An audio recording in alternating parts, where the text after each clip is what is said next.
Hi friends, स्वागत है आपका मिशन मेडिटेशन में और मैं हूं अभिनव चेतन।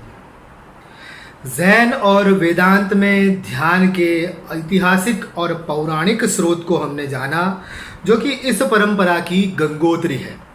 लेकिन अब हम उस परंपरा से हमारा क्या कनेक्शन या संबंध है, उसके विषय में बात करेंगे। शुरुआत के 4 वीडियो में हमने ध्यान के विषय में हम आगे जो मौलिक बात करने वाले हैं उसके स्रोत के विषय में चर्चा की। यह 5वां वीडियो इस संदर्भ में आखिरी है, जिसमें हम हमारी परंपरा के संबंध में बात करने जा रहे हैं। उसके बाद मैं अपने अनुभव की और अपने अध्ययन की बात करूंगा और स्वामी बोधि जावेद जी तथा मिशन मेडिटेशन के हमारे प्रोजेक्ट की बातें होगी। मित्रों, यूं तो ध्यान की बात सुकरात से लेकर सार्त्र तक और कांट से पॉपर तक विज्ञान में और मनोविज्ञान में तथा साहित्य में भी हुई है। अतः ध्यान को मर्यादित नहीं किया जा सकता और यह हमारी परंपरा से अलग नहीं है। रहस्यवाद और अज्ञेयवाद, संदेहवाद और अध्यात्मवाद, हर विचारधारा में मेडिटेशन की बात है।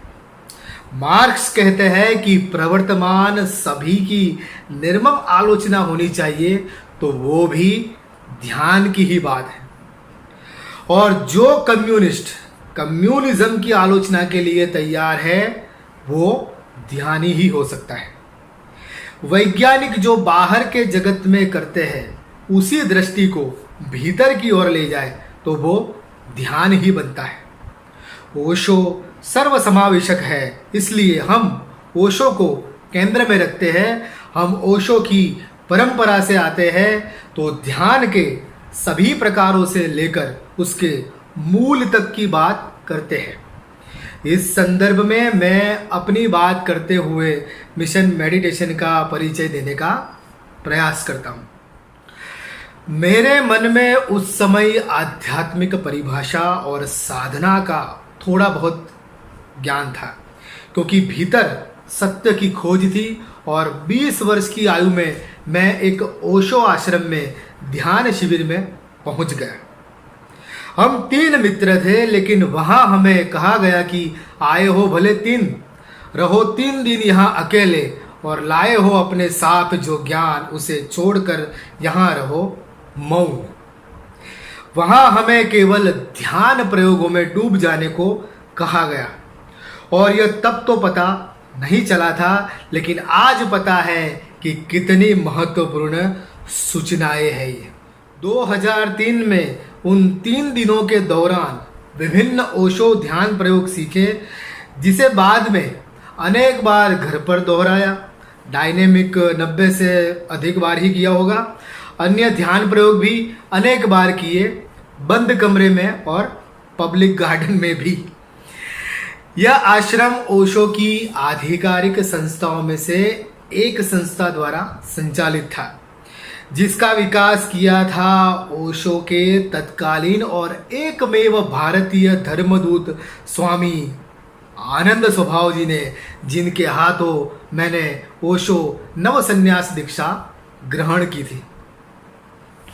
वे गुरु नहीं बनते थे और हम उन्हें आदि फैसिलिटेटर कहते हैं, जिन्हें आज के फैसिलिटेटरों के मुकाबले कुछ विशेष अधिकार प्राप्त थे। स्वामी आनंद स्वभाव अंतरराष्ट्रीय ओशो संस्थान के भूतपूर्व चेयरमैन रह चुके थे, जिन्हें ओशो ने स्वयं चुना था अपने कार्य को आगे बढ़ाने के लिए। तो हमने बाद में उनसे यह जाना कि ओशो की सच्ची धरोहर, ओशो की लेगेसी क्या है और उसे किस तरह लोगों तक पहुंचाना है और किस तरह से नहीं। बड़े ही भावुक क्षण थे जब मैं नवसन्यासी बना और मेरे मन में अनेक सवाल भी उमड़ रहे थे, जो आध्यात्मिक तत्वज्ञान और साधना तथा अंतर जगत के थे। लेकिन वहाँ पहले शिविर में तो केवल ध्यान पर ही फोकस किया। वहाँ एक मित्र मिले, मेहुल स्वामी, जिन्होंने मुझे बताया कि अहमदाबाद में स्वामी बोधि जावेद जी से मिलना। उन्होंने छोटी उम्र में ओशो को पूरा पिया है और ध्यान को भी, अध्यात्म को वे समझे हैं। पहले शिविर के बाद जब मैं अहमदाबाद पहुंचा तो स्वामी बोधि जावेद जी से मिलने की बात याद हुई और एक दिन मैं उनसे मिलने गया। स्वामी बोधि जावेद किसी के साथ तभी बात करते जब उसने ओशो ध्यान शिविर का अनुभव लिया हो, कम से कम 90 दिन कोई एक ध्यान प्रयोग किया हो, कुछ विशेष अनुभव हुए हो, ओशो साहित्य का सामान्य सूक्ष्मावलोकन किया हो और कहीं पर उलझा हो, प्रश्न कर सकता हो।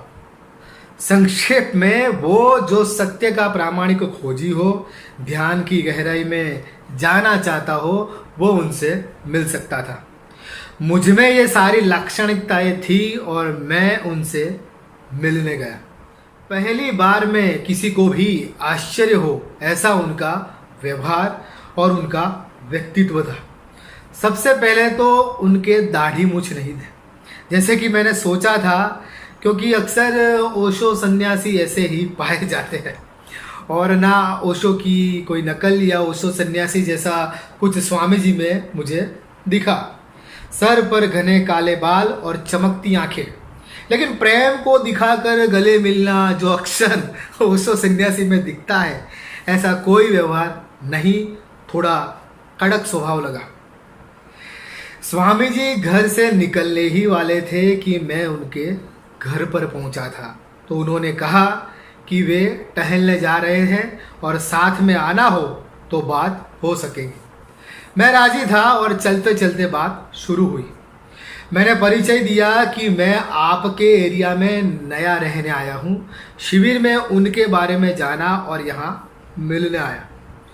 उन्होंने कहा ठीक है, और मेरी ओशो को समझने की चाह को देखकर फिर कहा कि रोज पूरे दिन के दौरान ओशो को हो सके उतना बिना श्रद्धा के सुनो और क्या समझे ये शाम को आकर मुझे कहना। वे अर्थघटन नहीं करते थे और हर शाम को वे कहते कि इससे कोई अनुमान मत लगाओ और सुनो, सुनते रहो। आखिर में निशब्दता और निर्विचार के अतिरिक्त ओशो कुछ नहीं कहते, यह समझ में आ गया। मैं उनसे हर रोज मिलने जाता। हमारा समय उनके टहलने का समय होता। 3-4 घंटे हम चलते रहते और बातें करते। हम थक जाते और उन्होंने कहा कि इस थकान के बाद तुम्हें डायनेमिक या कुंडलिनी या किसी विधि की ज़रूरत नहीं, सिर्फ ओशो को संदेह से सुनते रहो, यही तुम्हारी साधना है। हमारी बातों में पूरब और पश्चिम, विश्व के सभी धर्म, संस्कृतियाँ और इतिहास की चर्चा होती। स्वामी जी एक चलता फिरता विश्वविद्यालय थे जिनके संपर्क के बिना मुझे नहीं लगता कि ओशो जैसे ज्ञान के सागर को मैं कभी समझ पाता। हालांकि वे मेरे गुरु नहीं बने, हम गुरु भाई हैं और स्वभाव जी से दीक्षित ओशो सन्यासी हैं। बीच में हमने स्वतंत्र रूप से वेदांत और जैन की साधना गुरु शिष्य के रूप में की और कृष्णमूर्ति तथा गुरुजीएफ को भी समझे। उन्होंने कहा कि ओशो को समझने के लिए कुछ अन्य धाराओं के अनुभव भी अधिक लाभदायी होगा, तो मैंने उनके मार्गदर्शन में गुरुजीएफ स्कूल, यूस्पेंस की 4th वे सिस्टम, रमन महर्षि और चिन्मय मिशन वेदांत कोर्स तथा जय कृष्णमूर्ति के साहित्य का अध्ययन किया। साधना और प्रयोग भी किए, अनुष्ठान और विधियों का लाभ भी लिया। इस दौरान सद्गुरु तत्व निरूपण और अध्यात्म प्रवेशिका नामक मेरी 2 पुस्तकें भी गुजराती में छपी। स्वामी बोधि जावेद जी के साथ मिलकर आध्यात्मिक पत्रकारिता के तहत निजी खोज और अध्यात्म विश्व की खोजबीन होते रहे और यात्रा चलती रही। और भी यात्राएं हमने बिना ओशो के की, लेकिन हमारी आखिर घर वापसी हुई ओशो धाम में। ओशो को छोड़कर अन्य धाराओं में अनुभव लिया तो ओशो के अधिक निकट आने का एहसास हुआ। स्वामी जी की प्रिय पुस्तक ओशो की बुक्स आई हैव लव्ड में ओशो ने अपनी जिन प्रिय किताबों का उल्लेख किया है उसका अध्ययन भी करता रहा तो दृष्टि व्यापक हुई और भीतर एक दुख बढ़ता गया कि ओशो के रूप में इतनी बड़ी शख्सियत आई और विश्व को जागरूक करने के लिए हमारे लिए वे जिए, तो उनके मिशन को आगे बढ़ाना मेरा उद्देश्य होना चाहिए। बोधि जावेद जी ने कहा कि हमें गुरु नहीं बनना है और ना ही ओशो की व्यक्तिगत पूजा में उनके मिशन को भुला देना है, वरन हमें मेडिटेशन को याद रखना है और उसी पर काम करना है। तो हमारी परंपरा ध्यान परंपरा है। ओशो परंपरा, कृष्णमूर्ति परंपरा, रमन परंपरा या गुरुचीय परंपरा नहीं है। ध्यान ही हमारा धर्म है। एक तरह से मेरे लिए तो स्वभाव जी की तरह ही बोधि जी भी गुरु तुल्य ही थे, लेकिन दोनों ही ओशो के प्रति पूर्ण समर्पित होने के कारण कभी स्वयं को ओशो तुल्य नहीं मानते थे। अतः बोधि और मैं मित्रवत और गुरु भाई की तरह यह काम करने लगे। लोग ओशो साहित्य पढ़े और ओशो ध्यान में सम्मिलित हो, उतना ही हमें करना है। सब ओशो ने किया ही हुआ है, यह हमें कहा गया था, तो हमने ओशो निर्दिष्ट पद्धति को ही फॉलो करते हुए कार्य आरंभ किया। ओशो की धरोहर है ध्यान और हमारा मिशन है मेडिटेशन। एक जैपनीज जैन मास्टर महिला ने ओशो को सम्यक संबुद्ध रहस्यदर्शी के रूप में पहचाना था और स्वभाव जी ने जैन के विषय में बहुत सी बातें कही थी। तो बोधि धर्म के बाद हुए महान जैन मास्टर ओशो, जिन्हें हम धर्मनिरपेक्ष अध्यात्म, जो कि 21वीं सदी का नया असंगठित धर्म है, उसके प्रवक्ता और धर्म के पुनरोद्धारक के रूप में एक मनीषी और आधुनिक महर्षि, एक कवि और एक वक्ता के रूप में देखते हैं और ध्यान आंदोलन को लेकर निकले हैं। हमारे साथ हमारी टीम में स्वामी विद्रोही, स्वामी निराकार, माँ अंजलि और माँ विभूति, स्वामी आनंद मित्र और सहज स्वभाव, स्वामी ध्यान संदेह और प्रश्न चैतन्य, जिन्हें हम प्यार से कांट कहते हैं, और स्वामी ध्यान बोधि, जिन्हें हम प्रेम से मार्क्स कहते हैं, तथा प्रेम स्वभाव जुड़े हैं।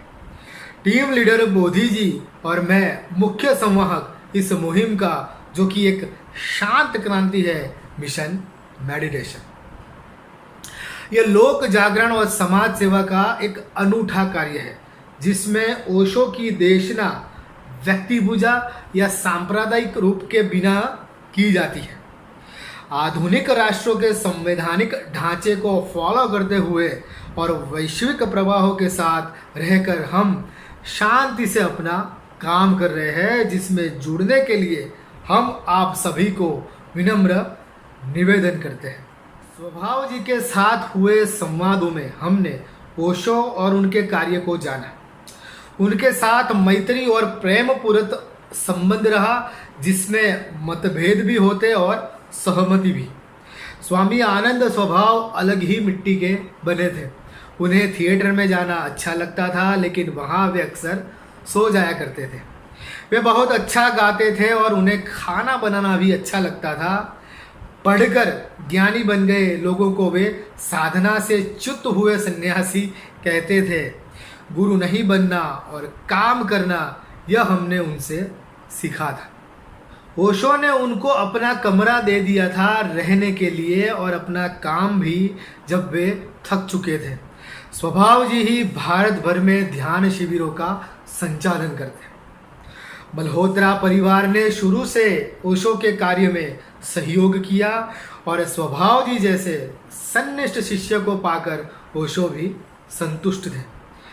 स्वामी जी ने हमको एक ही मंत्र दिया था, ध्यान, और कहा था कि यहाँ व्यक्ति केंद्र में नहीं है, विचार है। ध्यान की ज्योति सदा प्रज्वलित रहे, यही उनका सपना है। मिशन मेडिटेशन के रूप में हम उसी को आज के परिप्रेक्ष्य में व्यक्त कर रहे हैं। हमसे जुड़ने के लिए नीचे दिए गए ईमेल एड्रेस का उपयोग कीजिए और हमारी टीम का हिस्सा बनकर हमारा सहयोग कीजिए। मित्रों, यह सिर्फ ओशो का ही नहीं, कृष्णमूर्ति, रमन, गुरुजीएफ और बुद्ध का कार्य भी है। सारे बुद्ध पुरुषों के पूर्ण अवतार ओशो का यही कार्य है। यह अध्यात्म विद्या का कार्य है जिसमें सारी परंपराएं और सारे गुरु निर्विशेष रूप से ध्यान इस एक शब्द में सिमट जाते हैं। हम ओशो साहित्य और ओशो का प्रिय साहित्य बेचते हैं और ओशो ध्यान प्रयोग, ध्यानोपचार तथा मूल ध्यान मनोदर्शन का एक संपूर्ण मनोविज्ञान, जीवन विज्ञान के रूप में प्रचार करते हैं। ध्यान एक संवेदनशील विषय है और हम कोई भीड़ इकट्ठा करना नहीं चाहते, लेकिन एक छोटा सा ग्रुप जो ध्यान की दिशा में आगे बढ़े। Fellowship of friends of Osho meditators club का हमारा उद्देश्य है अधिक से अधिक ओशो प्रेमियों, कृष्णमूर्ति के पाठकों, गुरुजीएफ स्कूल के विद्यार्थियों, वेदांत के विद्यार्थियों और ध्यानोत्सुक मित्रों तथा सत्य के खोजियों तक हमारी इस बात को पहुंचाने में हमारा सहयोग करें। इसी कामना के साथ हमारी परंपरा और हमारे स्पष्ट परिचय के साथ इस विषय का समापन करते हैं। धन्यवाद।